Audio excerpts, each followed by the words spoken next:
Olá, sejam todos muito bem-vindos a mais uma aula preparatória para a segunda fase do Exame da Ordem. Eu sou a professora Fernanda, do curso Prova da Ordem, e costumo conversar com vocês sobre as questões práticas de direito administrativo. Se você vem seguindo o nosso cronograma de estudos, essa é a terceira vez que a gente vai falar especificamente sobre o mandado de segurança. Então, você acha que a FGV gosta ou não gosta dessa peça na segunda fase de direito administrativo? Gosta tanto que essa foi a peça cobrada na última prova aplicada no Exame da Ordem, tá certo, pessoal? Então, prepara lá seu material tradicional, separa todos os lanchinhos, todas as bebidas que precisar para enfrentar essa matéria e vem comigo. Então, vamos começar a tratar sobre os aspectos formais envolvendo a nossa petição de mandado de segurança. Mas antes, eu preciso ter uma conversa franca com você. Gente, é a terceira vez que a gente está falando sobre o procedimento, justamente essas premissas, esses aspectos formais da petição do mandado de segurança. Então, se você tem se dedicado e tem cumprido o nosso cronograma de estudos, você já viu tudo que vai ser tratado nessa parte inicial da aula. Se o seu tempo tiver corrido, se o seu cronograma tiver corrido e você precisar priorizar alguma parte, pule essa parte introdutória e vá direto para a parte de resolução da peça, que é a última peça aplicada pela FGV, e treine, faça os nossos simulados, escreva, exercite tudo que a gente conversa aqui nas aulas. Porque não vai ter muita utilidade você assistir pela terceira vez, embora seja importante fixar, você assistir sem exercitar. Então, se você tiver que priorizar alguma coisa nesse momento, priorize a prática, tá bom, pessoal? Um conselho de amiga que eu te dou. Mas a gente vem junto tratar dos aspectos destacados do mandado de segurança, das definições legais que nos auxiliam a responder a questão. Então, você já sabe, eu costumo te dizer para você abrir o seu vade-mecum na Constituição Federal e grifar o inciso 69 do artigo 5º, mas eu tenho certeza que o seu dispositivo já está grifado, já está com marca-texto, já tem as remissões legais que são autorizadas pelo edital da FGV, então você vai tirar de letra. O que é que diz o inciso 69 que a gente já está cansado de saber? Que concede-se o mandado de segurança para proteger direito líquido e certo, não amparado por habeas corpus e habeas data, o que nos remete à natureza residual do mandado de segurança. Por quê? Eu só vou utilizar o mandado de segurança quando eu não puder utilizar o habeas corpus, voltado às situações em que há necessidade de proteção do direito de locomoção, e quando eu não puder utilizar o habeas data, voltado à proteção do direito à informação. Então, não há hipótese de habeas corpus, não há hipótese de habeas datas, aí sim eu posso considerar a utilização do mandado de segurança. Por isso, de novo, que o cabimento dele é considerado um cabimento residual, tá bom? Além disso, o dispositivo especifica que o mandado de segurança pode ser utilizado quando o responsável pela ilegalidade ou abuso de poder for autoridade pública ou agente de pessoa jurídica no exercício de atribuições de poder público. O que significa isso? Significa que não só o agente público, não só o servidor público pode ser a autoridade coatora que vai ser demandada por meio do mandado de segurança. Um funcionário de uma concessionária, uma empresa privada que esteja prestando serviço público, também pode cometer um abuso de poder, uma ilegalidade que justifique a impetração do mandado de segurança. Tá bom, pessoal? Lembrando que a parte mais importante do nosso dispositivo, a menção ao direito líquido e certo, normalmente já vai estar apontada pela FGV no seu enunciado de questão. Então, sempre que a questão disser o seguinte: não há necessidade de produção de provas, todas as provas encontram-se devidamente documentadas nos autos, não sendo necessária dilação probatória, você já sabe que a FGV quer te dizer que o que ela está exigindo é um mandado de segurança. Então, você agradece, porque a gente vai estudar pela terceira vez todos os requisitos para essa peça. E eu tenho certeza que você vai estar apto a gabaritar, a pontuar o nível máximo na sua prova, tá bom? Então, além da Constituição Federal, qual é o outro dispositivo que a gente precisa destacar para conseguir elaborar um mandado de segurança? o artigo 1º da nossa querida Lei 12.016, que também está toda rabiscada, está toda grifada no seu material. E o artigo 1º diz o seguinte: conceder-se-á mandado de segurança sempre que, ilegalmente ou com abuso de poder, qualquer pessoa física ou jurídica sofrer violação ou houver justo receio de sofrê-la. O que é importante nesse dispositivo, pessoal? O mandado de segurança ele pode ser utilizado para proteger o direito de pessoa física, assim como nós, ou de empresas, de pessoas jurídicas. Então, eu posso sim utilizar o mandado de segurança em nome de uma empresa, para proteger o direito de uma empresa. E, além disso, o mandado de segurança ele pode ser utilizado de forma preventiva, que é o que diz o dispositivo quando ele afirma que pode ser utilizado, manejado, impetrado o mandado de segurança quando houver justo receio de sofrer uma violação de direito líquido e certo. Tá bom, pessoal? Essas são as noções iniciais que a gente já conversou e está agora relembrando sobre o mandado de segurança. E o que é mais que você precisa saber para tirar de letra a elaboração de um mandado de segurança? Além do que ele é utilizado quando há demonstração de violação de direito líquido e certo, quando não há necessidade de dilação probatória, como a gente acabou de falar. Que o prazo para a impetração do mandado de segurança é de 120 dias a contar da ciência do ato coator, do ato que representa a ilegalidade ou abuso de direito pelo interessado. Então, eu tenho esse lapso temporal, esse prazo de 120 dias para impetrar o meu mandado de segurança. Passou esse prazo, opera-se a decadência do meu direito de pleitear a tutela daquele direito que eu entendo ter sido violado, tá bom, pessoal? Então, presta bastante atenção para as datas que tiverem registradas, indicadas no seu enunciado de prova. Normalmente, a FGV te assegura que não foi transposto esse prazo de 120 dias, tá certo?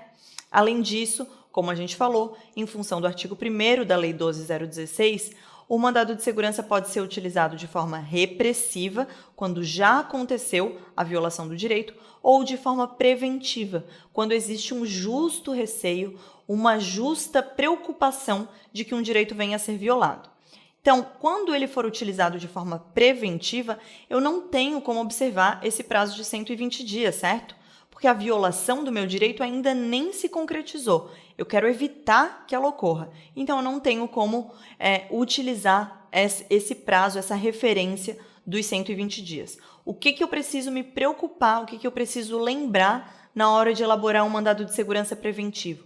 Eu preciso indicar expressamente essa natureza preventiva da minha petição de mandado de segurança, tá bom? Você vai lembrar disso, eu tenho certeza. Por fim, o mandado de segurança também pode ser utilizado contra ato comissivo, quando há de fato uma violação de direito líquido e certo, ou contra ato omissivo, quando a administração silencia. Ela não responde, ela não se manifesta e, com isso, ela acaba violando um direito de uma pessoa física ou de uma pessoa jurídica. Qual é o exemplo que eu mais gosto de dar para vocês, pessoal? Solicitação de medicamentos por pessoa física. Eu peço um medicamento que eu tenho direito perante a administração pública. A administração pública nega o meu requerimento. Ela diz, não vou dar, você não tem direito a esse medicamento. Ato comissivo. Há uma violação do meu direito líquido e certo, uma ação da administração pública que representa essa violação. Faço o mesmo requerimento de medicamentos e a administração nunca responde ao meu requerimento. Ato omissivo, silêncio, que também justifica a impetração do meu mandado de segurança, tá bom? A mesma coisa quando eu faço um requerimento de informações para a administração pública. Ela pode negar o meu requerimento e dizer, não vou fornecer as informações, ou ela pode simplesmente silenciar e nunca se manifestar. Lembrando sempre que eu só vou utilizar o mandado de segurança nessa hipótese se eu não puder manejar o habeas data em função da natureza residual da nossa via mandamental, da nossa garantia mandamental, tá bom? Mas essa é a diferença principal entre ato comissivo e ato omissivo, que é caracterizado no silêncio da administração pública. A última coisa que a gente sempre grifa aqui, a diferença entre o mandado de segurança individual e o mandado de segurança coletivo. O que eu quero que vocês fiquem tranquilos já nesse momento inicial? A FGV nunca cobrou um mandado de segurança coletivo em prova de segunda fase de direito administrativo.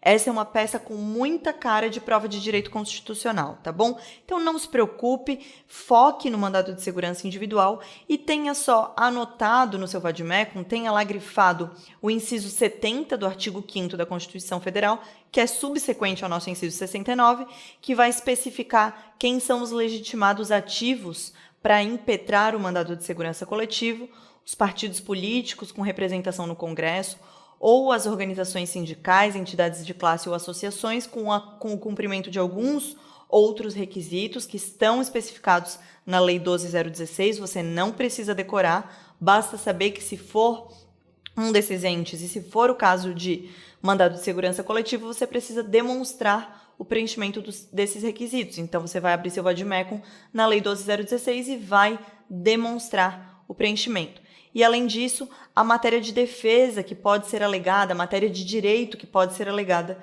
nesse mandado de segurança, que também está lá especificada no artigo 21 da Lei 12.016, que, além dos legitimados ativos, explica quais são os argumentos que podem ser utilizados, sempre visando a proteção de direitos coletivos ou individuais homogêneos. Tá certo, pessoal? E ainda nessa parte introdutória, antes de botar a mão na massa, de começar a falar da nossa situação-problema, a gente vai falar das vedações, das hipóteses em que não há possibilidade de utilizar o mandado de segurança. E quais são essas hipóteses? A primeira delas é contra ato de gestão comercial, de empresa pública, sociedade de economia mista e concessionária de serviço público, tudo lá descrito no parágrafo 2º do artigo 1º da nossa Lei 12.016, que já está grifado no seu material, eu tenho certeza absoluta. Qual é a segunda hipótese de vedação contra ato sujeito a recurso administrativo com efeito suspensivo? Então, lembrando, pessoal, nosso exemplo clássico, empresa participou de licitação pública, foi inabilitada, interpôs recurso. Esse recurso tem efeito suspensivo. Então, enquanto eu estiver na pendência da decisão da autoridade competente, eu não posso impetrar o mandado de segurança.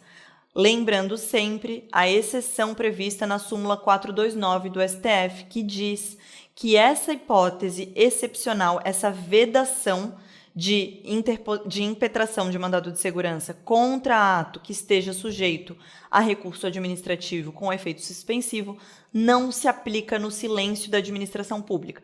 Então, se a administração nunca responde ao seu recurso, ela ignora o seu recurso, ela profere a decisão final determinando a inabilitação da empresa ou ela dá seguimento à licitação pública, você pode sim impetrar o mandado de segurança, utilizar a via mandamental, tá bem? Seguindo, mais uma vedação contra a decisão judicial sujeita a recurso com efeito suspensivo. Então, você tem lá uma sentença e você pode interpor um recurso de apelação que, em regra, tem efeito suspensivo. Você não vai utilizar o mandado de segurança, tá bem? Decisão judicial transitada em julgado. Você também não pode utilizar o mandado de segurança contra essa decisão. Também não pode utilizar contra a lei em tese. E relembrando, pessoal, o que é a lei em tese? É a lei, o conteúdo normativo, antes de ser aplicado no caso concreto. Então, por exemplo, existe uma lei, eu tenho receio, eu tenho medo de que essa lei, em uma determinada situação, possa vir a me prejudicar. Eu posso impetrar o mandado de segurança? Não. Eu só posso impetrar o mandado de segurança quando essa lei tiver sido aplicada no caso concreto, contra a minha pessoa, prejudicando algum direito meu. Se eu quiser questionar só o teor da lei, eu vou utilizar alguma das ações constitucionais, ação direta de inconstitucionalidade, algum questionamento constitucional que vise discutir justamente o conteúdo da lei, mas não a violação de um direito líquido e certo, não a violação no caso concreto, tá bom? Para a violação no caso do direito líquido e certo, a gente usa, sim, o mandado de segurança, não para a discussão de lei em tese. E, por último, o mandado de segurança também não pode ser utilizado como substituto da ação de cobrança. O que isso significa? Se a FGV te diz no enunciado que há necessidade de cobrança de indenização de valores anteriores ou qualquer outro tipo de cobrança, você não vai utilizar o mandado de segurança. Você vai optar por uma ação de cobrança, por uma ação indenizatória, por uma ação anulatória acumulada com pedido de indenização, tá bom? É uma dica preciosa do seu enunciado. Se houver necessidade de cobrança de valores, não há possibilidade de impetração do mandado de segurança. Fechou? Fechando essa parte, o que eu quero lembrar para vocês, como costuma cair o mandado de segurança nas provas da FGV de segunda fase de Direito Administrativo? Normalmente relacionado a edital de licitação pública, alguma irregularidade no edital que impeça a participação da empresa, decisão de habilitação ou de inabilitação em licitação pública e em tema de concurso público, um candidato que está sendo impedido de dar seguimento num concurso público, que é justamente o caso da nossa situação problema, como a gente vai ver a seguir. E aqui a gente chega na parte mais importante da nossa aula, na parte prática, onde você vai treinar a elaboração da sua peça, a redação da sua petição. Então vamos fazer junto aquela leitura do enunciado, destacando todas as informações importantes, todas as dicas que a prova nos dá. E o que é que a FGV dizia nesse enunciado específico? Que Mateus, nascido no México, veio morar no Brasil juntamente com seus pais, também nascidos no México. Aos 18 anos, foi aprovado no vestibular e matriculou-se no curso de Engenharia Civil. Faltando um semestre para concluir a faculdade, decidiu inscrever-se em um concurso público promovido por determinada Universidade Federal Brasileira, que segue a forma de autarquia federal, para provimento do cargo efetivo de professor. Um mês depois da colação de grau, foi publicado o resultado do certame. Mateus tinha sido o primeiro colocado. Mateus soube que seria nomeado em novembro de 2018, previsão essa que se confirmou. Como já tinha uma viagem marcada para o México, outorgou procuração específica para o seu pai, Roberto, para que este assinasse o termo de posse. No último dia previsto para a posse, Roberto compareceu à repartição pública. Ocorre que, orientado pela assessoria jurídica, o reitor não permitiu a posse de Mateus. Aqui a gente identifica a violação do direito líquido e certo. Então, quando você estivesse lendo o seu enunciado, você já destaca aqui que o reitor não permitiu a posse de Mateus, sob a justificativa de não ser possível a investidura de estrangeiro em cargo público. Olha aqui, qual foi o argumento que o reitor utilizou. A autoridade também salientou que outros dois fatos impediriam a posse: a impossibilidade do provimento ocorrer por procuração e o não cumprimento por parte de Mateus de um dos requisitos do cargo, diploma de nível superior em engenharia, na data de inscrição do concurso público. Pessoal, a gente sabe, a gente está acostumado a estudar o tema de servidor público, que os requisitos de habilitação precisam ser demonstrados na hora da posse, não na hora da inscrição. Então, aqui tem mais um fundamento que vai nos ajudar na hora de justificar esse direito que a gente pretende tutelar em nome do Mateus, que você já viu aqui que é o seu cliente. Ciente disso, Mateus, que não se naturalizara brasileiro, então aqui ele está deixando bem claro a condição de estrangeiro, interrompe a sua viagem e retorna imediatamente ao Brasil. 15 dias depois da negativa de posse pelo reitor, Mateus contrata você, como advogado, para adotar as providências cabíveis perante o Poder Judiciário.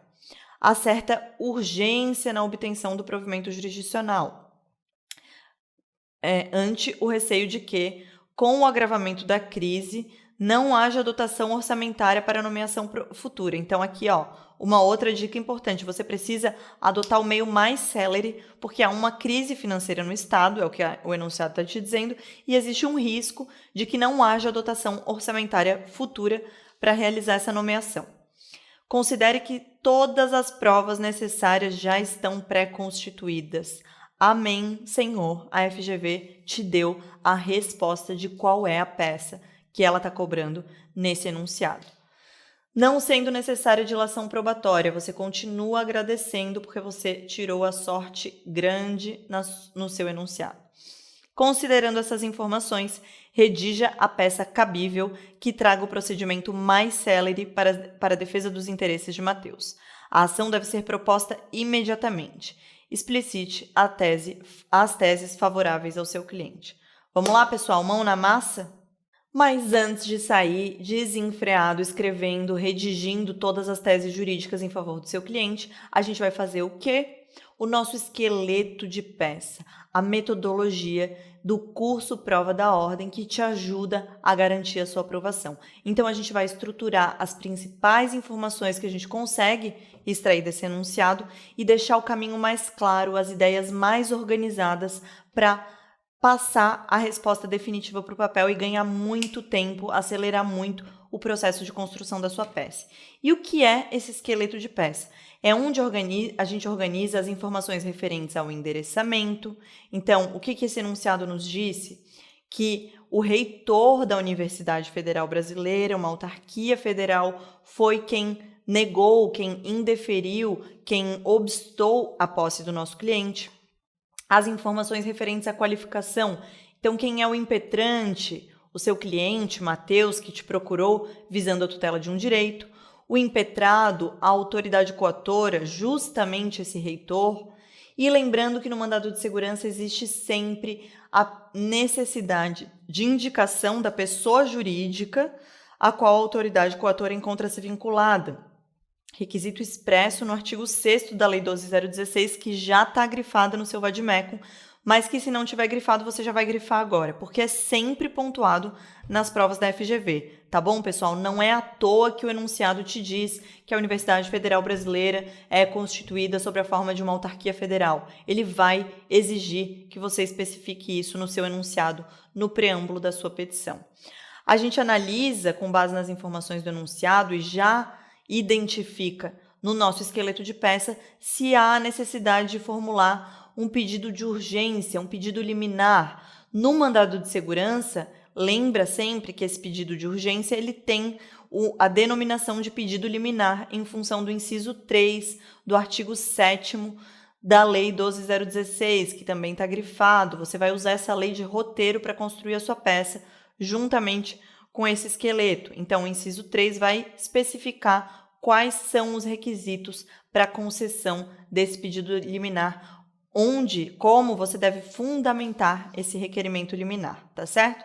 Depois, organizar os fatos e fundamentos. Na parte dos fundamentos, você já pode organizar em tópicos todas as teses que você conseguir identificar da leitura do enunciado. Depois, especifica os pedidos, organiza os pedidos, gente. Eu costumo dizer que o esqueleto de peça ele é fundamental para que lá no final, depois de redigir, de gastar tinta de caneta na fundamentação, a gente não esqueça, não fique perdido em relação a quais os pedidos precisam ser feitos. Quando a gente termina de ler o enunciado, está muito claro na nossa mente qual é a pretensão do cliente, o que é que ele precisa ver tutelado.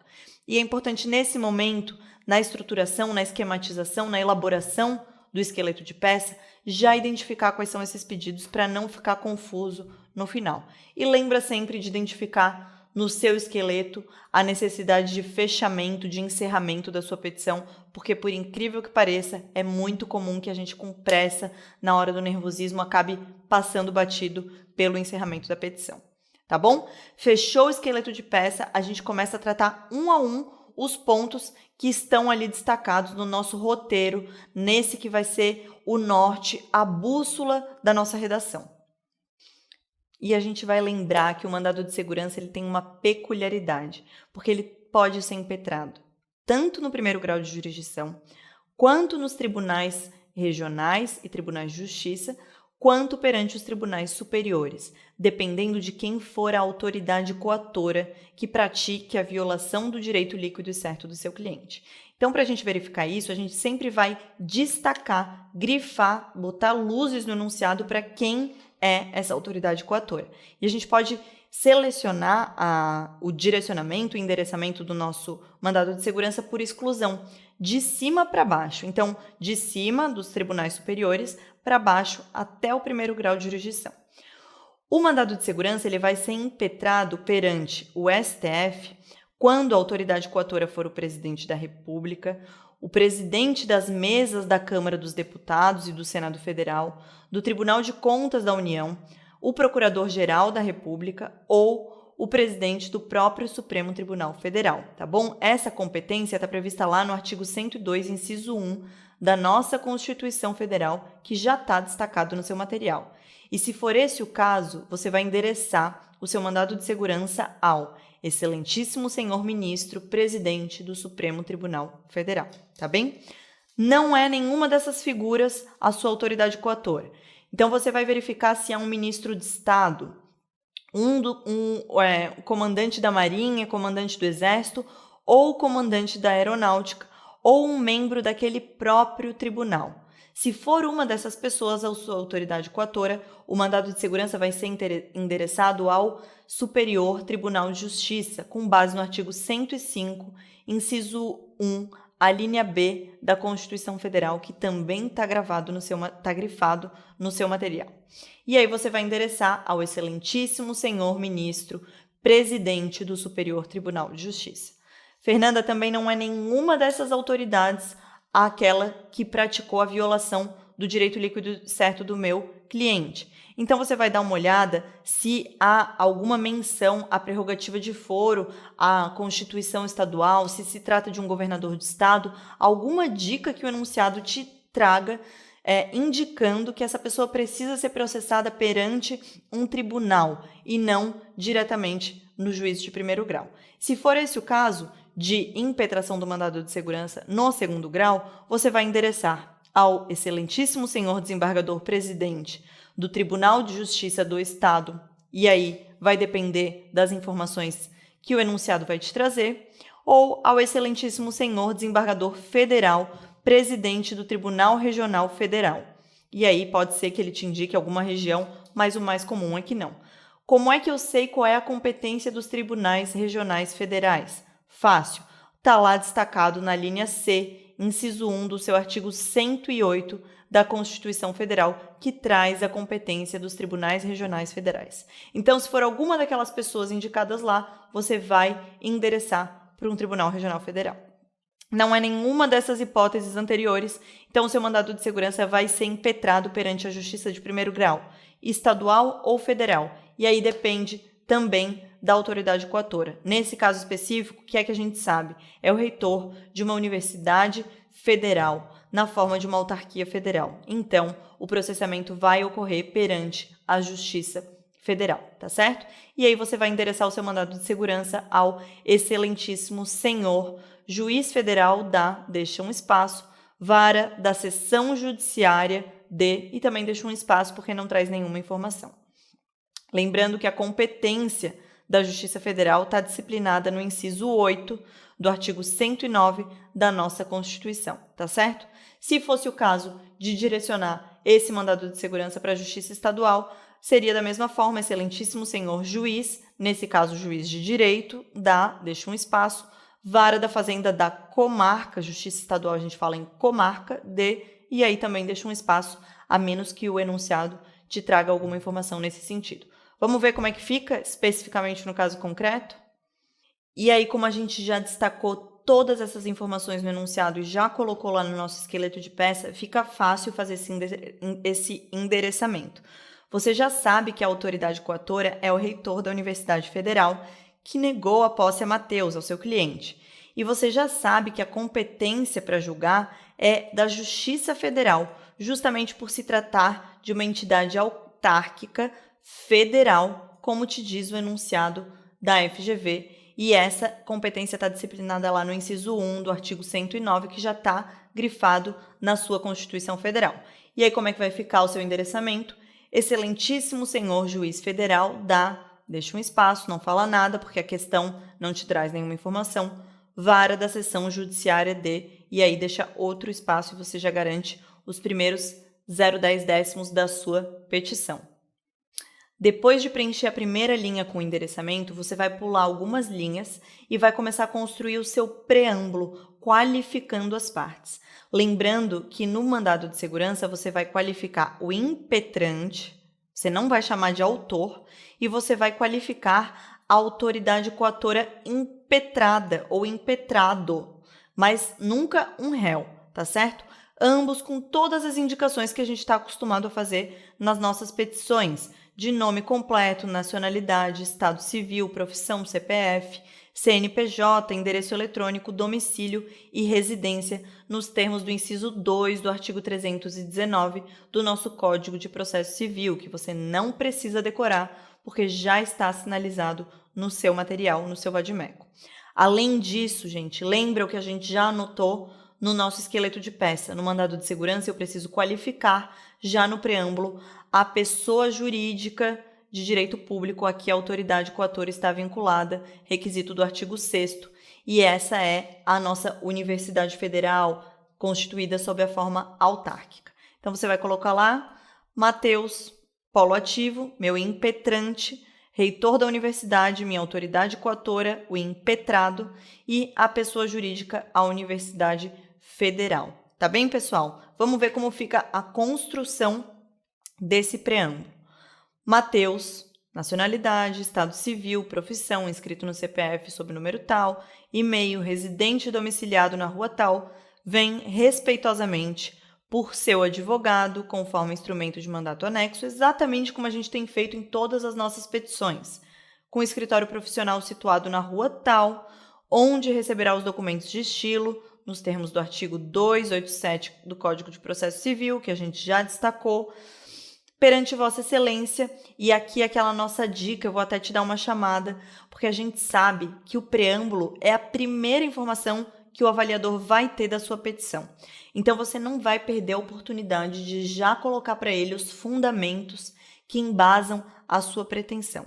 E nesse caso específico, a gente está falando do quê? A gente está falando de mandado de segurança. Então, você já vai mencionar no preâmbulo a Lei 12.016 e o artigo 5º da Constituição Federal, o inciso 69, que garante a proteção do direito tutelado pelo seu cliente. Então, você vai colocar lá, com base no inciso 69 do artigo 5º da Constituição Federal e da Lei 12.016, e se você quisesse, você poderia ter colocado aqui a Lei 8.112, que vai fundamentar a parte material, a fundamentação jurídica do seu mandado de segurança, que trata sobre concurso público, servidores públicos. Então, já podia colocar aqui. Pode sentar a mão aqui, pessoal, não precisa ter preguiça, não precisa economizar. Já coloca, porque você sinaliza para o seu avaliador que você está por dentro, que você conhece as teses jurídicas, que você vai discorrer ao longo da peça. Ele bate o olho na primeira folha da sua petição e já fica tranquilo, já sabe o que ele vai encontrar dali para frente, tá bom? E aí você vai utilizar o verbo correto, o verbo impetrar, o presente mandado de segurança, com o pedido liminar, porque você sabe que tem aquele problema da dotação orçamentária, precisa fazer esse pedido com urgência, contra o ato coator praticado pelo reitor da Universidade Federal, autarquia federal, com o endereço profissional e aí vai dar o endereço desse reitor, dessa autoridade coatora, dando ciência do fato à Universidade Federal, com o endereço na rua tal, e aí vai indicar o endereço da própria universidade, porque ela precisa saber, independentemente do reitor, que está sendo manejado, que está sendo impetrado aquele mandado de segurança, pelas razões de fato e de direito que passa a expor.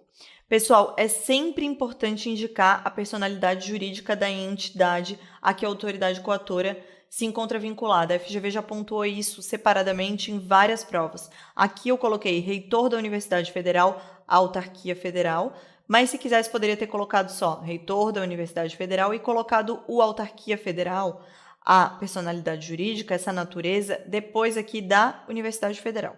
Mas indique isso no preâmbulo, sobretudo quando a FGV já te traz essa informação no enunciado. Não corra o risco de perder nem 0,10 pontos na sua prova, na elaboração da sua petição. Feito o preâmbulo, a gente vai voltar no esqueleto de peça e vai verificar se tem algum item preliminar que já precise ser alegado no início da nossa argumentação, antes de fato, antes de qualquer fundamento. Então, você vai verificar se há necessidade de formular pedido de tutela de urgência, nesse caso, em se tratando de mandado de segurança, um pedido liminar. Você já destacou que precisa, mas vai fazer esse requerimento junto com os pedidos.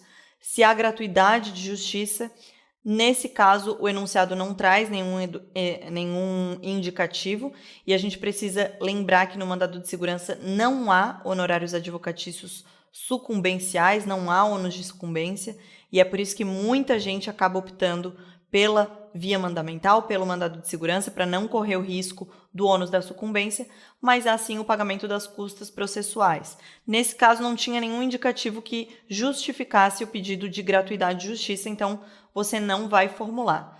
E há necessidade de prioridade de tramitação. Nesse caso, também o enunciado não traz nenhuma informação nesse sentido. Lembrando que se refere aos casos de idosos, crianças, portadores de alguma doença grave, tá bom? Fiquem tranquilos que a FGV costuma indicar, trazer essas informações destacadas no seu enunciado.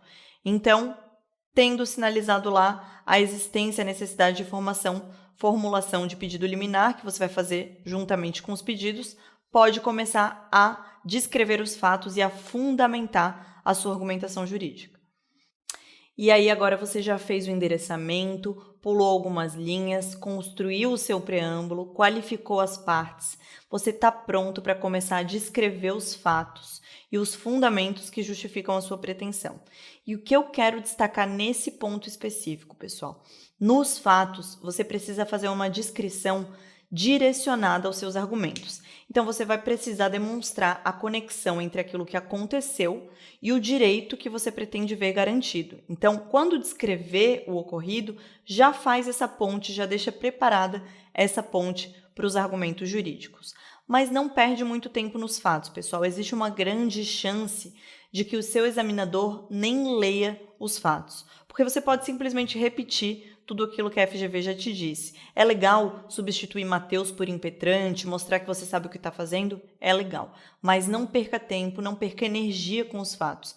E nem gaste muitas linhas do seu caderno de resposta, tá certo? Vai lá, faz um resumo sintetizado, bem abreviado daquilo que a FGV te trouxe no enunciado e deixa para se dedicar, para se debruçar de forma mais intensa, reservar mais tempo para a parte da fundamentação jurídica, que é onde você garante a maior pontuação na sua prova, tá bom? Então, lembrando, nos fatos você faz a síntese narrativa do enunciado, troca algumas palavras, apresenta de forma mais resumida e nos fundamentos jurídicos você indica os dispositivos legais, os argumentos de direito que justificam a sua pretensão. Vamos dar uma olhadinha como ficaram os fatos nesse caso específico. Eu dei uma boa resumida. Coloquei lá, o impetrante, não vou mais falar em Mateus, nasceu no México e veio morar no Brasil juntamente com seus pais. Na véspera de concluir a faculdade de Engenharia Civil, o impetrante inscreveu-se em concurso público promovido pela Universidade Federal Brasileira para o cargo de professor efetivo. Um mês depois da colação de grau, foi publicado o resultado do certame. O impetrante tinha sido o primeiro colocado. Falei lá o que eu precisava em relação a todo aquele início, a toda aquela introdução que a FGV apresentou. Depois disso, eu disse o seguinte: o impetrante soube que seria nomeado em novembro de 2018. No entanto, como já tinha uma viagem marcada para o México, outorgou procuração específica para que o seu pai assinasse o termo de posse. Gente, ele não foi irresponsável. Como a gente vai ver a seguir, a Lei 8.112, ela garante a possibilidade de que a posse seja realizada por procuração com poderes específicos. Então, o Mateus, o seu cliente, ele fez tudo certinho. Ele deu uma procuração com poderes específicos para o pai e foi viajar. E é importante você já trazer essa informação aqui no início. Além disso, eu disse nos fatos que o pai do impetrante foi impedido de formalizar a posse pelo reitor da universidade. A justificativa da autoridade coatora, que são aqueles fundamentos que a gente vai contra-argumentar, a gente vai rebater, foi de que não seria possível a investidura de estrangeiro em cargo público, não seria possível o provimento por meio de procuração e o impetrante não teria concluído o curso superior no momento de inscrição na prova, que, como a gente já falou quando estava lendo o enunciado, não é o momento certo de verificar os requisitos de habilitação. Então, aqui já há a demonstração da ilegalidade praticada por essa autoridade coatora. E eu fiz um fechamento aqui colocando que é contra esse ato coator que se volta o presente mandado de segurança e você está pronto para começar a fundamentação. Mas antes de começar a escrever, a fundamentar a sua petição, eu te chamo aqui para te dar aquelas duas dicas importantes que vão auxiliar na elaboração da sua peça, mas, sobretudo, na avaliação do seu examinador.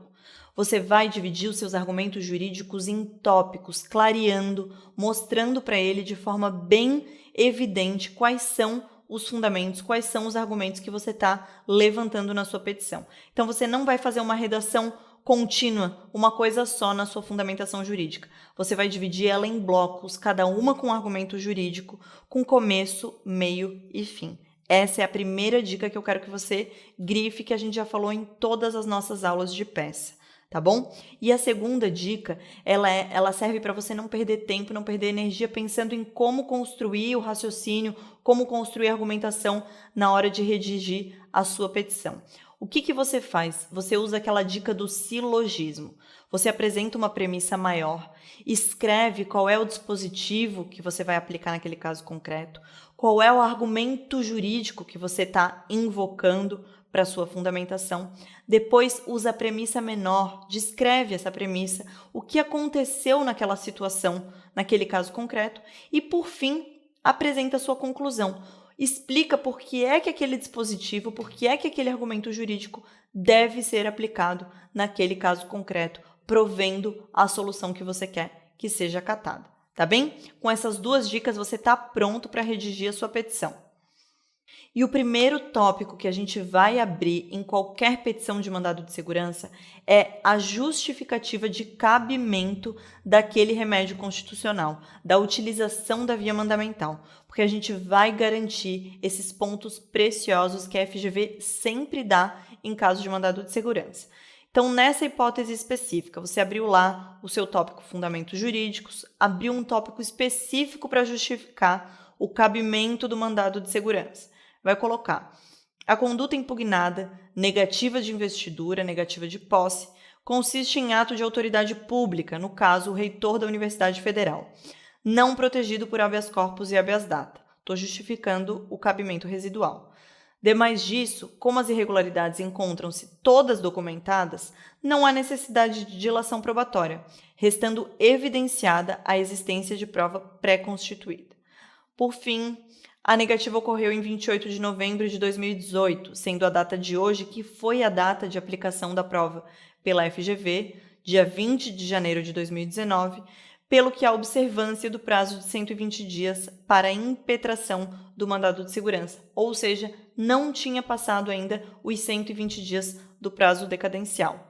E termina dizendo que a medida encontra fundamento no inciso 69 do artigo 5º da Constituição e no artigo 1º da Lei 12.016 de 2009, diante da inequívoca violação de direito líquido e certo do impetrante. O pessoal já garantiu aqui mais 0,2 décimos, tá bom?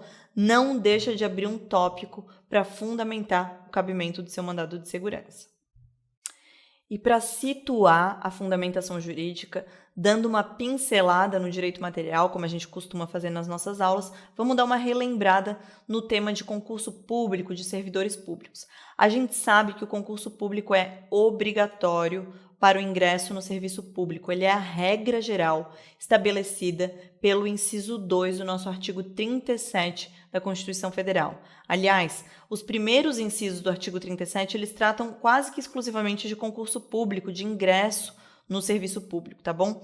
Lembrando que a exceção são os cargos em comissão.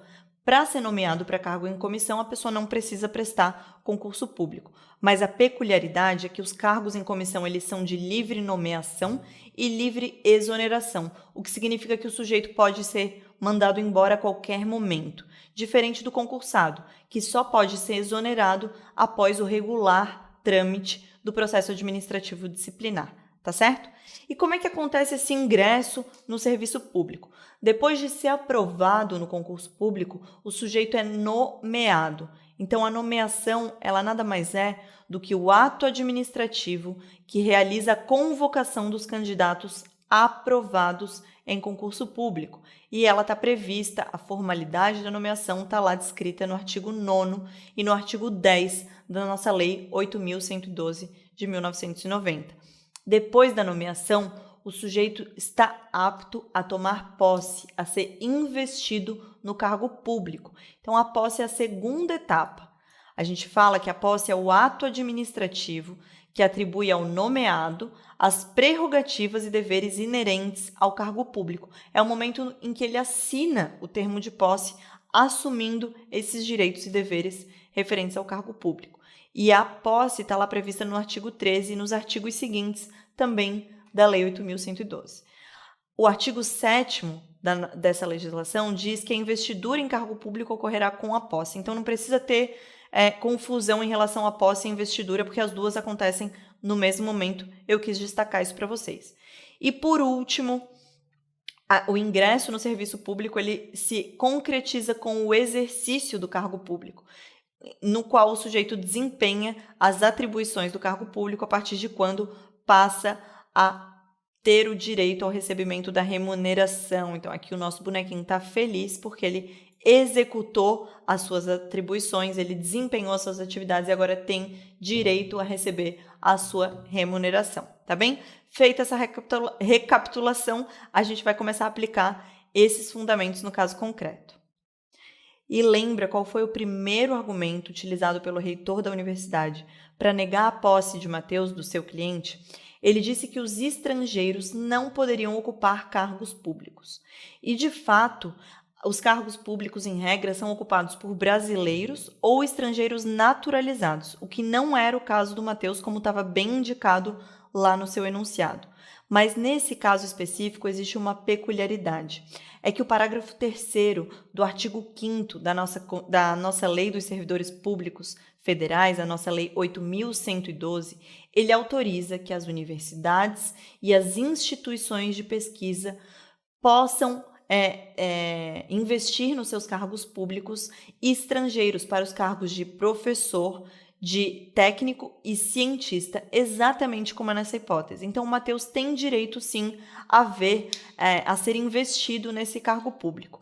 E essa autorização, essa hipótese excepcional, também está prevista lá no parágrafo 1º do artigo 207 da Constituição Federal. Então, você pode deixar esses dois dispositivos grifados no seu material. E como é que ficou a apresentação desse fundamento jurídico? Eu abri um tópico específico e falei da possibilidade de investidura de estrangeiro em cargo público, especificando a minha premissa maior. O parágrafo 3º do artigo 5º da Lei 8.112 determina que as universidades e instituições de pesquisa científica e tecnológica federais poderão prover seus cargos com professores, técnicos e cientistas estrangeiros, de acordo com as normas e os procedimentos dessa lei. Ou seja, a legislação autoriza a investidura de estrangeiros em cargos de professor efetivo. Eu gosto sempre, pessoal, de repetir o que o dispositivo diz com outras palavras, porque a FGV sempre traz uma advertência ao final do enunciado dizendo que a mera menção ao dispositivo de lei não garante a pontuação. Então, mesmo que pareça repetitivo, eu gosto de dizer de novo o que o dispositivo prescreve com outras palavras para garantir que eu vou obter aquela pontuação não só com a transcrição do dispositivo legal. Depois do parágrafo 3º do artigo 5º da Lei 8.112, eu fiz menção também ao parágrafo 1º do artigo 207 da Constituição, que estabelece ser facultado às universidades admitir professores, técnicos e cientistas estrangeiros na forma da lei, mesmo conteúdo do dispositivo anterior. E aí eu passo a apresentar minha premissa menor, dizendo que a negativa de posse ao impetrado foi fundamentada no argumento de que não seria autorizada a investidura de estrangeiro em cargo público.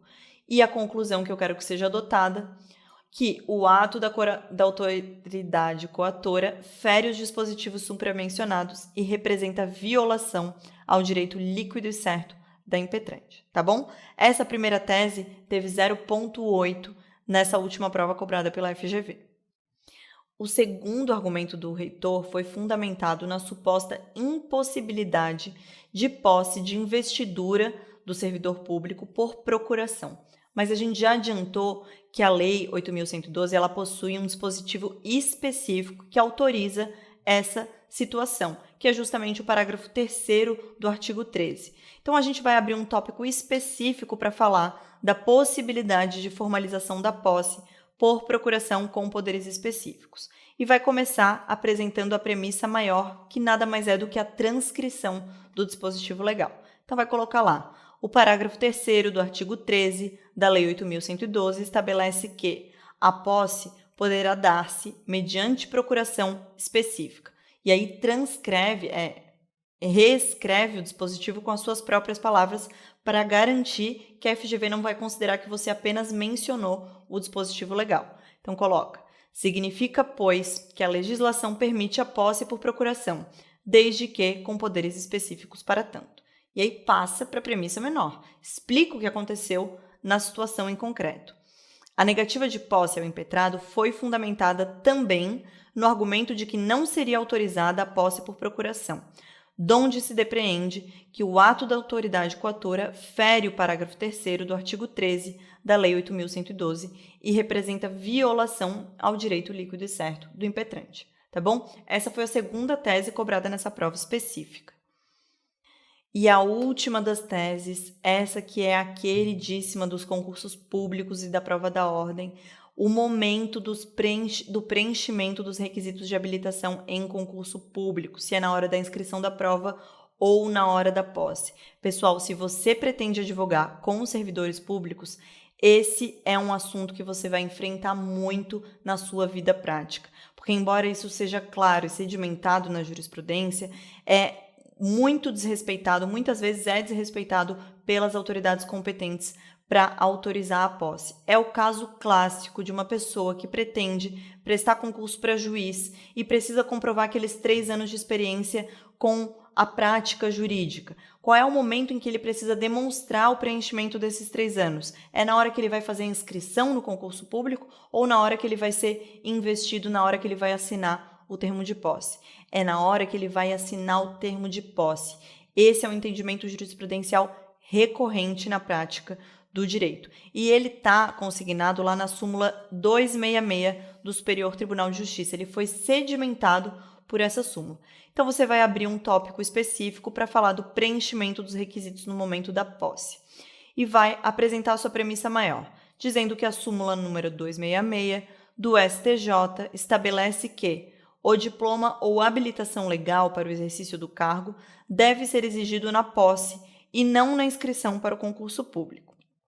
Depois disso, apresenta a sua premissa menor, dizendo que a negativa de posse ao impetrado foi fundamentada, além dos outros 2 argumentos anterior, no argumento de que o candidato deveria preencher os requisitos para habilitação no momento da inscrição, ao arrepio do que preleciona o enunciado sumular do teor da nossa súmula 266.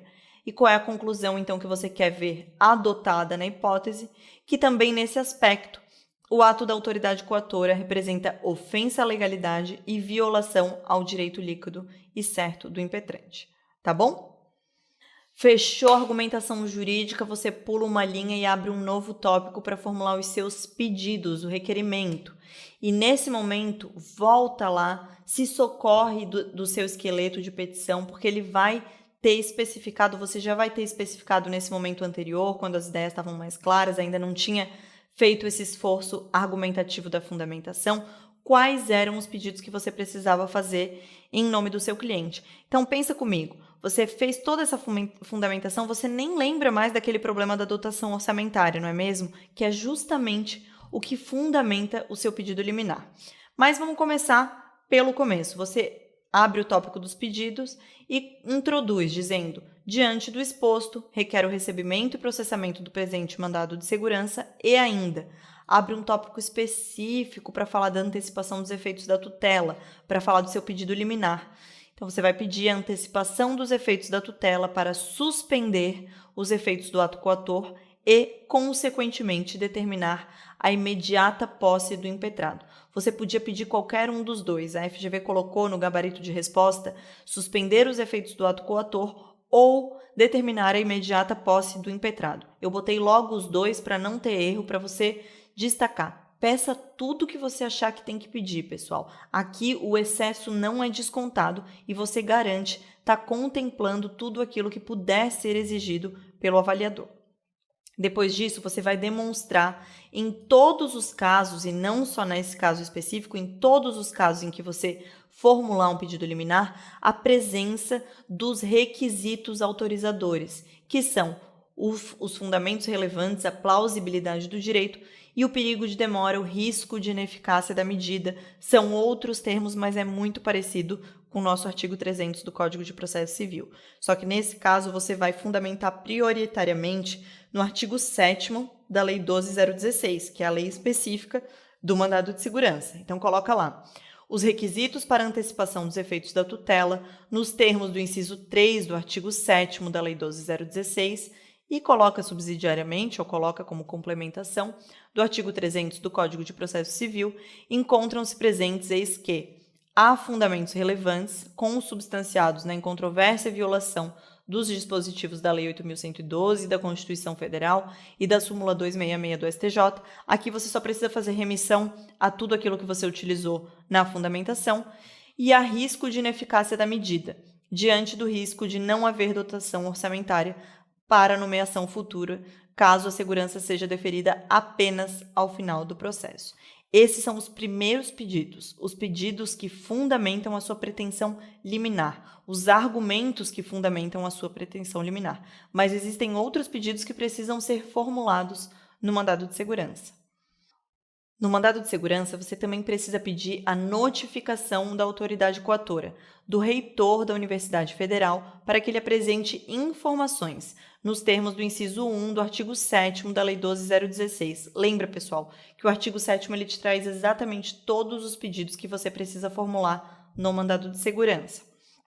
Também precisa pedir a cientificação do órgão de representação judicial da Universidade Federal, da sua autarquia, para querendo ingressar no feito nos termos do inciso 2 do artigo 7º da Lei 12.016. Pode ser que esse órgão de representação judicial da universidade, a Procuradoria da Universidade, queira sair em defesa desse reitor, queira defender a atuação desse reitor, e ele tem essa oportunidade com base no inciso 2. Vai pedir também a juntada da prova pré-constituída, porque você precisa juntar o edital desse concurso, a procuração que foi apresentada pelo seu cliente, todos os documentos que forem necessários para demonstrar o seu direito. Lembrando que no mandado de segurança não há possibilidade da dilação probatória, então é por isso que aqui você precisa pedir que sejam juntados todos esses documentos do impetrante e demonstrando a negativa de posse e os fundamentos que embasaram essa negativa. E no final vai pedir a concessão da segurança, em definitivo, para anular o ato coator e garantir a posse do impetrante ao cargo público. Esse é o pedido principal que você quer ver ao final no seu mandado de segurança. Terminou os pedidos, você vai para o encerramento da sua petição, que também está lá destacado no seu esqueleto de peça. Lembra de dar um valor à causa, também no mandado de segurança você precisa dar um valor à causa. Nas provas da OAB, na prova da FGV, você não vai indicar nenhum valor, porque isso pode caracterizar identificação de peça. Então, você não preenche nenhum valor, tá bom? Deixa um espaço lá. Encerra pedindo deferimento, coloca termos em que pede deferimento, nesses termos pede deferimento ou só pede deferimento. Deixa um espaço para o local, sem indicar qual é o local, data, sem indicar qual é a data, advogado e OAB, sem colocar o seu nome. Eu tenho certeza que você não vai esquecer que não pode identificar a sua peça, porque a gente repete isso aqui em todas as suas aulas e você já está no final dessa caminhada. Tá bom, pessoal? Continuem firmes nos estudos, não desanimem, falta muito pouco, faltam poucos dias para a sua aprovação. Eu tenho certeza que você está extremamente preparado. Não esqueça de exercitar, de treinar tudo que a gente conversou aqui, tá bom? Um beijo grande, fiquem com Deus, boa sorte!